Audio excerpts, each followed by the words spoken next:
Hey Floss Tube, welcome back. This is my 90-second Floss Tube video, and I'm excited to share with you what I've been working on since my last video. But first of all, I want to welcome you. If you are new to this channel, welcome. I hope that you enjoy the things that I have to share with you. And if you are returning, thank you for coming back and watching my videos. I really appreciate it. It's been a great couple of weeks. Things have been going really well down here. The heat seems to have finally broken. We're finally out of the 110s and down into the upper 90s. It feels wonderful. I know that sounds strange to some of you, but it feels really good. And August and the first part of September have been kind of miserable and kind of strange. We did get some monsoon weather. We got about a week of thunderstorms, which was really nice, but it didn't really cool things down. But now it has cooled down a little bit. We're looking forward to the end of October when it really gets cool, but we're really enjoying the weather. Somebody asked about my kids and what's going on with them. Everybody's fine. My son is back up in Logan, going to school again. He would rather be up there than with us. He might have been able to stay with us and do his classes. Most of his classes are online right now. But he wants to be away from us, which I understand. I mean, he's of that age when he wants to be a little bit more independent.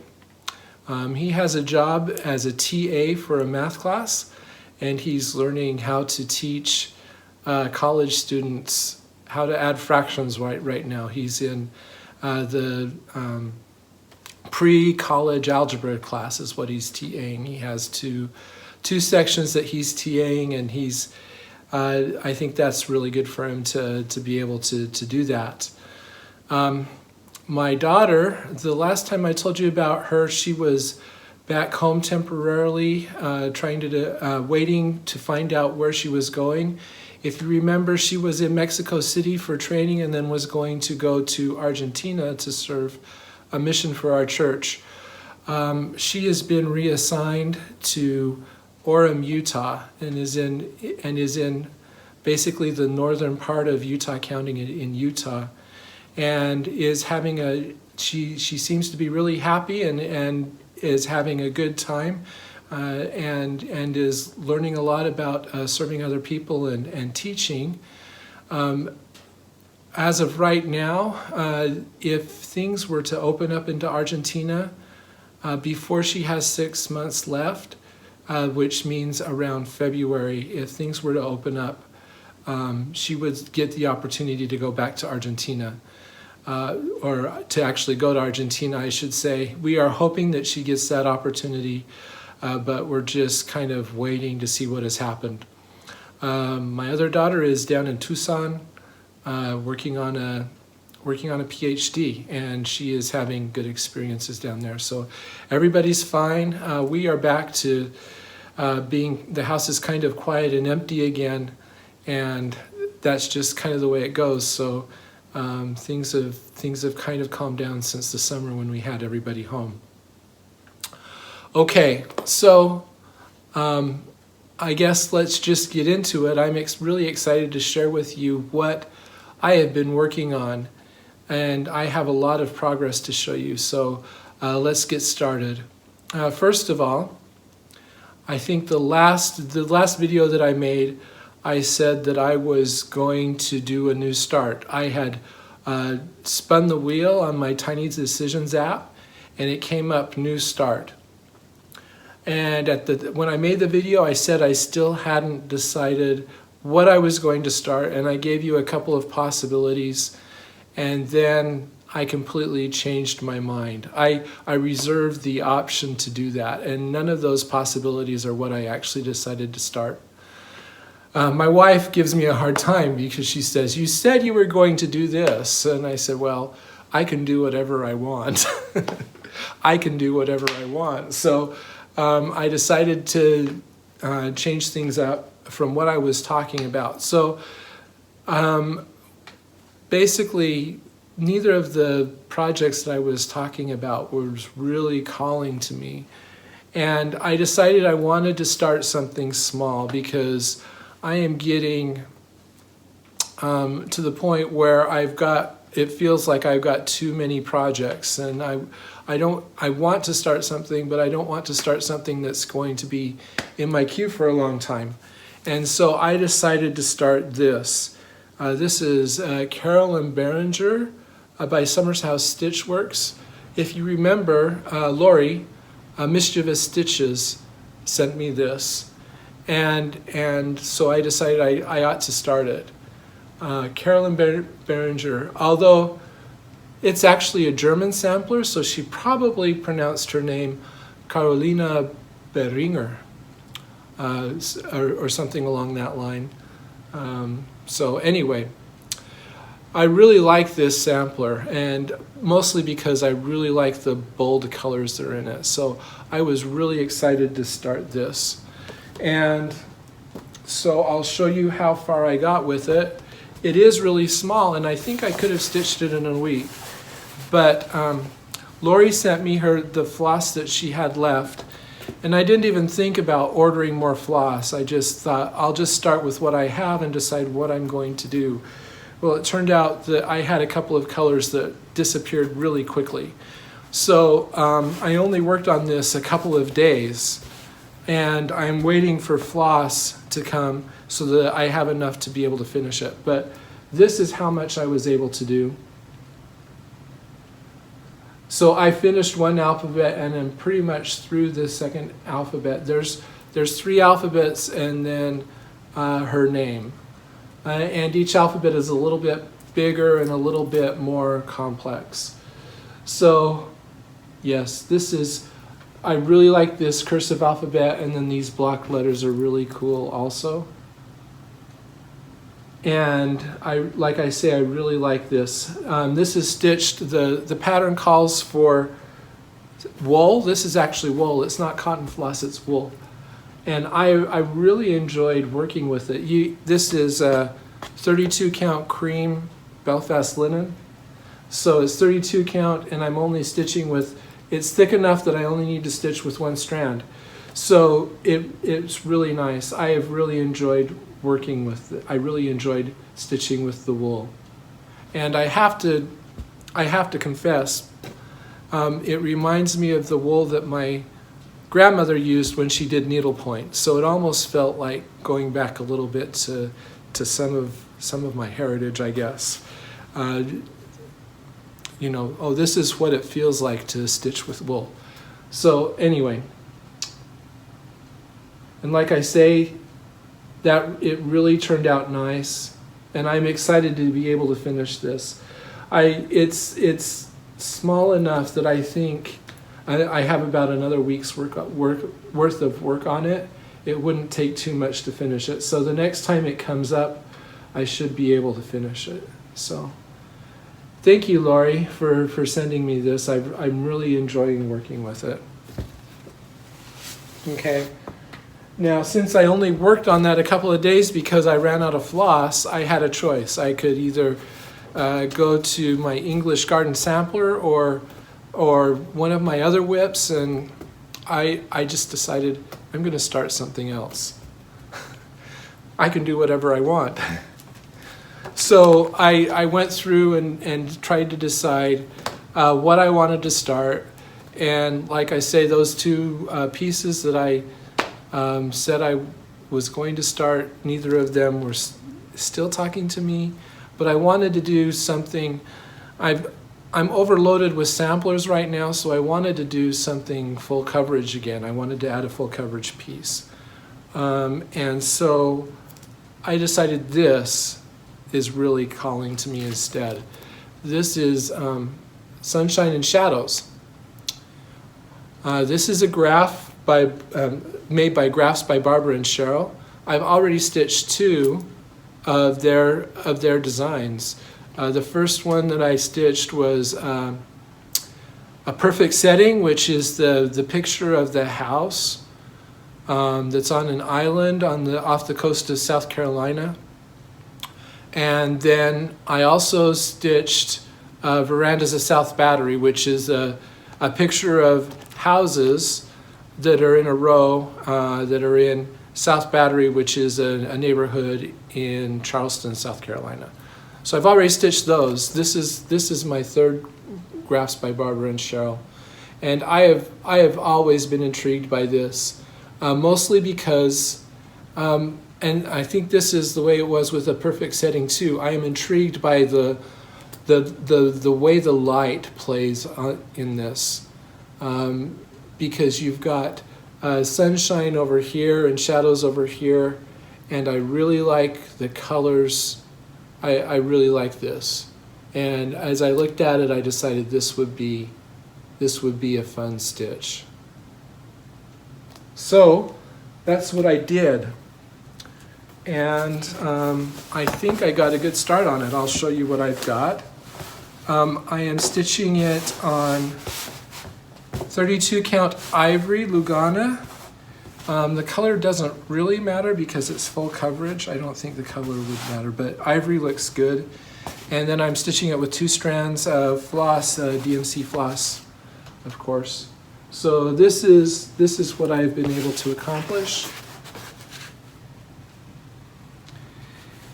And it doesn't look like much now, and it looks like the way the light's playing right now, you can't see a whole lot of detail. But basically what you can see is this is the walkway that runs along the side of the house, and it's like a brick walkway, so you can see some of the brick, and you can see the what would you call it, the mortar maybe between the bricks. And then this is the plants that are along the side of the house in the flower bed. And it was just barely getting interesting. This is the beginning of the house, this green here. So I'm excited to work on this again because I want to see more of the house and see a little bit more of a variety in what I'm stitching. So yeah, really enjoying it. This is really fun. I'm learning after having a whole bunch of pieces that are samplers and motifs that I really enjoy full coverage stitching. And I just enjoyed stitching every minute of this. It was really fun. It's not too confetti heavy, so it goes actually pretty quickly. That may change as I get through the pattern, but right now it's working really well for me. So that's Sunshine and Shadows by Grafts by Barbara and Cheryl, and I'm excited to see how that develops over the next little while. Okay, so those were my new starts. And then I said, well, it's time to work on English Garden Sampler. So, of course, this is English Garden Sampler. It's a design by Teresa Wentzler. And, of course, it is a sampler with a garden scene and peacocks. And if you've been following me for a long time, you know this piece has been... I've been working on this piece for what seems like forever. It's my oldest whip. So I'll show you a picture of what it looked like the last time you saw it. You probably know I finished all the cross stitching, and then I've been going back and doing all of the back stitching and the specialty stitches and getting ready to bead and do cut work. So I've been stitching it on 25 count Antique White Lugana with Sullivans Floss instead of DMC because I wanted to try Sullivans. And yeah, so this is what it looks like now. And if you look at this and you say, gee, that looks like it's finished, you would be right. I finished it. I got to the point, I just hit the point where I was getting close to being able to finish it, and so I just decided I was just gonna go for it and finish it. So I've been working on this pretty exclusively it took me 2.5 more weeks basically to finish this.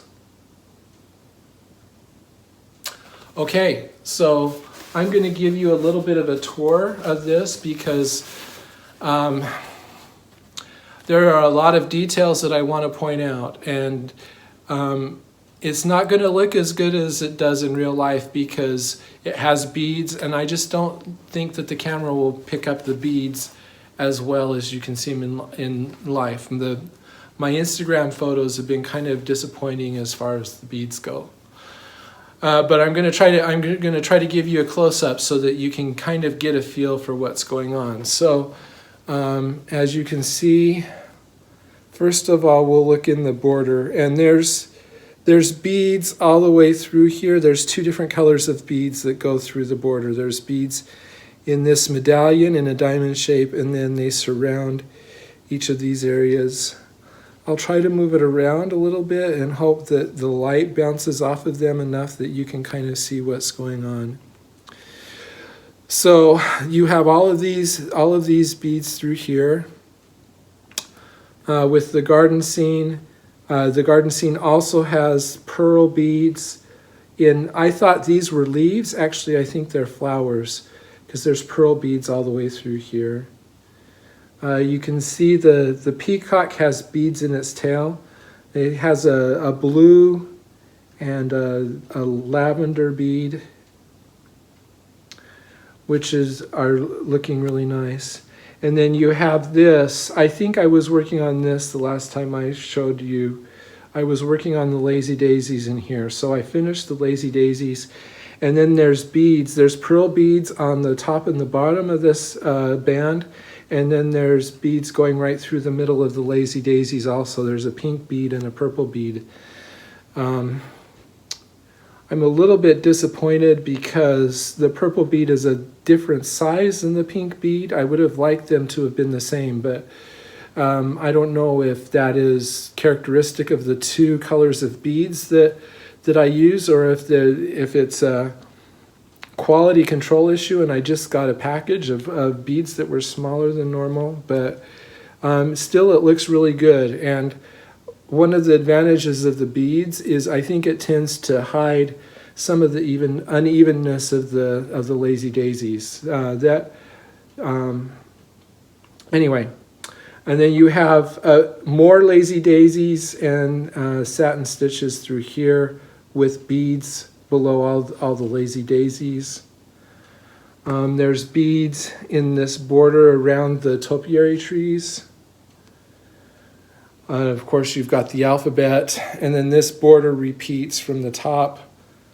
And then possibly my favorite border is this white work border. It's surrounded by a rope, and then you have eyelets and lazy daisies in here, and then you have beads. And I'm not sure if you're going to be able to see it, but what I really love about this border is there is back stitching around all of the diamonds, and that back stitching is wrapped with gold cord. And so you get this really cool rope effect with a little bit of a gold tint going through the back stitching. It is just really wonderful, and I'm hoping that the camera will pick that up and that you'll see a little bit of a sparkle. So when I say wrapped, basically after you do the back stitching, you basically come in the top and run the cord underneath each stitch of the back stitch so that it wraps around the back stitch. And it just on top of the fabric. You don't go down underneath the fabric. It's just weaving along the line of back stitching. Another peacock with more beads, the same color of beads as this peacock up here. You'll notice I also finished the crest on top of the peacock's head, which looks really nice, and you can kind of see that here as well. And then, of course, there's the gate. The back stitching really pulls out the urns here a little bit better and really makes the the gate stand out. And then you have, this was probably the most tedious of all the bands that I did, this number band. You've got numbers with these leaves again, and then beads and eyelets. I should say eyelets surrounded by beads. And then this is a herringbone stitch on the top and the bottom of that band. And you've probably noticed all the beads coming down through here. And then, you've probably noticed it, I haven't pointed it out, but this is the final step, is doing all of this cut work. So there's hem stitching on either side to give it a nice edge. And then I had to knot groups of threads all the way across. A couple of tips. I have had several people say that because of that, they have seen me stitch this, that they want to stitch it and they've ordered it and they're going to start it. I hope they're not cursing me in 6 months, because this is a lot of work, but it's so worth it. It's worth it. But when you do the Knotwork Border, a couple of things. I found you really have to, in order to get this to look nice, you really have to tighten the knots that you stitch around each of these groups of threads. Basically, you're stitching an overhand knot to gather them together. And I found the best way to make it look nice was to pull straight up away from the fabric, and that gave me a really good knot. The other thing to be aware of, the instruction says to group 6 threads together all the way across. Well, the math doesn't work out. You have to do one group of 8 stitches. And I just assumed it was 6 all the way across and got to the end of a row, and I had an extra 2 threads that I had to deal with. So I took everything out and made it so that that group of 4 is right in the middle right here. And I did that. That is true on the sides also, not just the top, on the sides. You have to have a group of 4 somewhere. So I put the group of 4 in the middle, which is like down in here somewhere. So if you're going to do this, just to save you a little bit of time, be aware that you don't have an even number of stitches in order to get. You have to deal with that. Removing the fabric threads, always a tip for that is I just did 1 thread at a time. The first is always the hardest. The rest come out more easily. And I basically cut somewhere in the middle, and then removed both ways and then cut them out at the ends. That seems to work best for me, rather than trying to cut over here and get close enough to your satin stitches so that it looks nice. So I cut in the middle and then came over here and gave it a little, some tension, so that when it cut, it would kind of retract back in.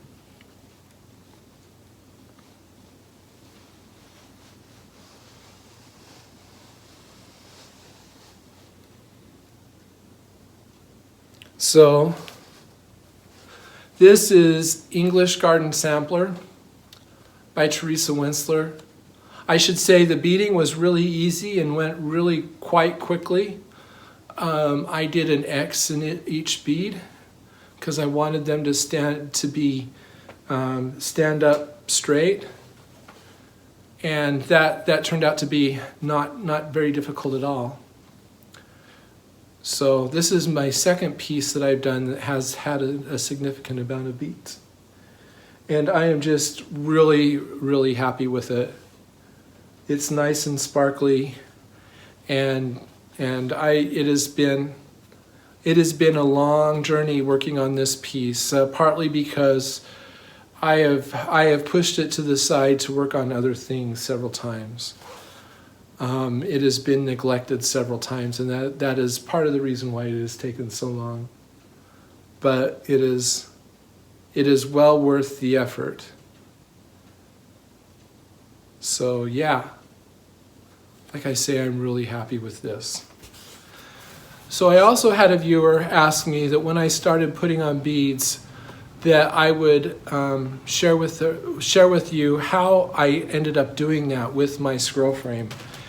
And from my last video, I had a comment. Somebody said, why don't you, here's what you need to do. You need to buy some batting and use that to cushion the beads as they roll up in your scroll frame. And I thought that was a good idea. So I bought this. This is called Project Fleece, actually. And it says it's good for quilt batting. But I bought this because I thought it would be a little bit more substantial. And I cut off, I tried one layer and felt it, and I could still feel beads through that layer. So I actually ended up using 2 layers of the batting and rolling them up in my scroll rods. And with 2 layers, I couldn't feel the beads as I pushed down on them. So I felt that that would give them enough cushion that they wouldn't distort the fabric. And it worked really well. So that's another tip for when you get to beading, is to use something like this. If you're using a scroll rod, use something like this to cushion the beads as you roll it up into the scrolls. So just some statistics about this piece. I looked to make sure that I could tell you this.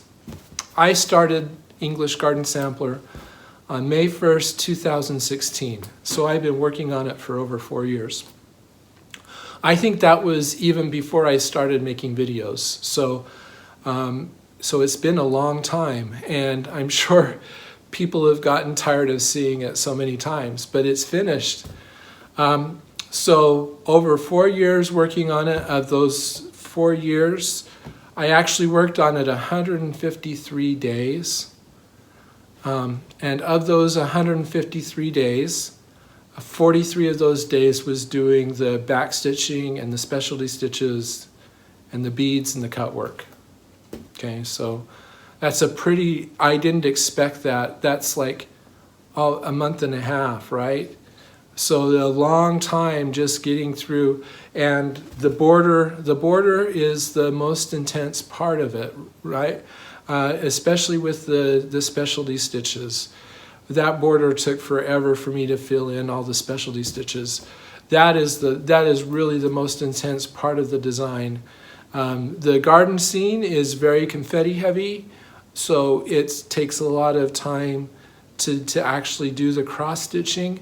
But once the cross stitching is done, the back stitching is really relatively minimal compared to some of the other Teresa Wentzler designs that I've seen. So the back stitching didn't really take all that much long. The specialty stitches, they are all very doable and they're different, but they're not hard to do. So I think if you want to stitch this, it is very well within your abilities to do it. Don't be afraid of it if it looks too complicated, because it really isn't. It's just stitches, just like everything else. And I would really encourage you to do it. It's going to be a lot of work, but the sense of accomplishment that you feel when it's finished is well worth all of the work that is required. So that's my take on English Garden Sampler. I had somebody on Instagram comment and say, you need to start another Teresa Wentzler. You always have to have a Teresa Wentzler going. And I said that when I first started that I was going to always have one. And I know what I'm going to start. I've mentioned it before. I'm going to be starting English Cottage Samplers soon. Probably the next time I get a start, which, don't hold me to this, my birthday is in about a month. And that seems like a good time to start it. So that may be when I do it, is on my birthday week. Anyway, so yeah, I just feel so good about that. It has been well worth the effort, and that is part of the reason why I stitch, and it's why I stitch big complicated projects, is because that gives me a great sense of satisfaction to finally finish it. Okay, so I finished that on Labor Day, which was a week ago, and so I had another week to to decide what I was going to do. And so I decided to spin my wheel. And I spun my wheel, and this is what came up. My wheel said to work on Queen Anne's lace. And when I spun my wheel, I said to my wife, I'm kind of nervous about what it's going to tell me to do. But this was fine. So Queen Anne's lace is what I have been working on. I'll show you a picture of what it looked like the last time you saw it. I'm stitching it on 32 count Dirty Belfast Linen with the called for DMC. And it's been, of course, it's a picture of a lady in a beautiful yellow gown. And it's been really fun to work on. I'll show you where I am now. So this is what it looks like now. And you'll probably say it doesn't look a lot different from the picture that I just showed you, and because I don't think it has changed a whole lot. Of course, this is 2 days short on the number of days I usually stitch in a rotation, but I'm going to move on. So I was able to stitch basically one diagonal and start another one. So my diagonals are getting long enough now that it takes quite a while to get through them. And so it's not going to look like I have accomplished a whole lot, but I really have. I mean, that's 6, 11, and another 6, 17. It's about 2,300 stitches that I put in. But because the diagonals are longer, it just doesn't look like I've accomplished much. But I will point out this, the corner is right down here. So I will hit the corner on my next when this diagonal is finished. And then I'm going to be working up this way. I think I'm well past the halfway mark vertically. And this doesn't look like a whole lot, but this is her hand. So I'm hoping that I'm going to be able to see a lot more variety soon. It'll be good when I get out of the skirt and into the bodice of the dress, because then I'll feel like I have accomplished a whole lot more. Actually, this doesn't look like much. It's about a third of the design. I'm about a third of the way through. So I am making good progress. And I'm looking forward to getting to working on Queen Anne's Lace again and finishing it. That's Queen Anne's Lace by Lavender and Lace. I'm stitching it over 2 threads over 2 on 32 count fabric. And I just realized I need to go get one other thing to show you. So if you will hold on for a second, I will be right back.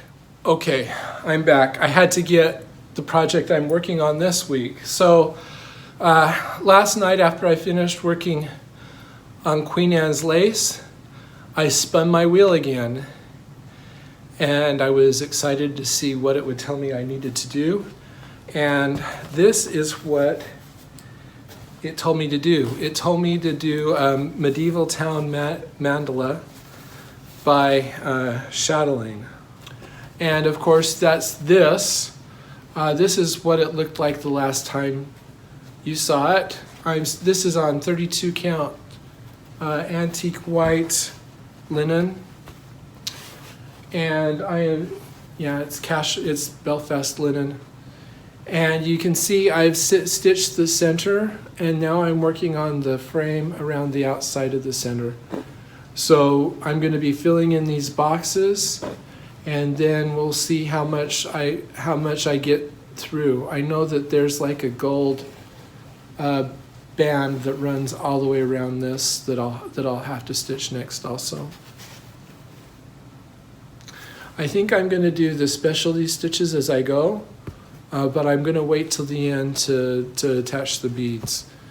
Part of the reason is that one of the things I learned with English Garden Sampler is sometimes the loose end of the floss gets caught on beads, and I don't like that. So I'm going to wait until the end to attach the beads.